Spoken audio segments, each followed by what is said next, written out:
Hello guys and welcome back to MS Tech Tutorials, and in today's video I'm going to be showing you guys how to fix PS4 lag and how to increase your FPS.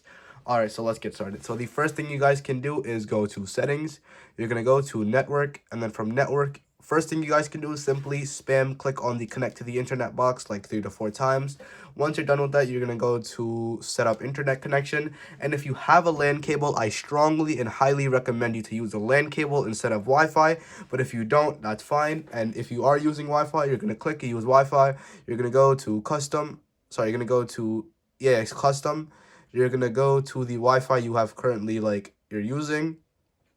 So, and then from there, you're going to go to easy, I believe. Let's just wait for this to load. Alright, so actually you're going to go to automatic. You're going to go to do not specify. And then you're going to go to manual. Alright, so now for the primary DNS, you can change this to 8.8.8.8. And then the secondary DNS, you can change it to 8.8.4.4. Now, once you're done with this, you can hit next, or you can just simply go back.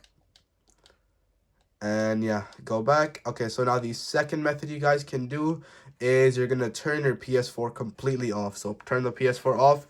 Make sure that the blinking light over there is also turned off. So this might take like 10 to 15 seconds.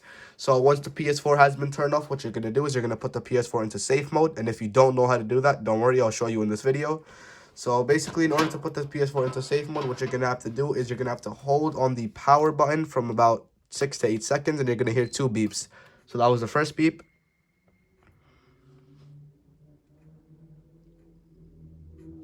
And that was the second beep.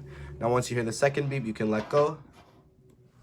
And another thing you guys should know is that you're going to need a USB charger or a USB cable, which is basically just your PS4 controller charger for this to work. Now, once you see the screen pop up, you're going to hit on the PS button and you're going to use the D-pad because the analog sticks won't work. Alright, now so from here, what you're going to do is you're going to go to 5, which is rebuild database. And if you have corrupt database, if you have files that are corrupt, once you do this, those corrupt files will be removed. And that will definitely help you with lag, and it will also increase your FPS. So this might take a few hours to a few seconds. It just depends on when was the last time you did it. So yeah, once you do this, you should be good to go, and you guys should be good with everything. You will definitely see fixed lag, and you're going to see increased FPS. And yeah, so that is it for the video. Thank you guys for watching. Make sure to give the video a thumbs up, subscribe to the channel, and have a great day.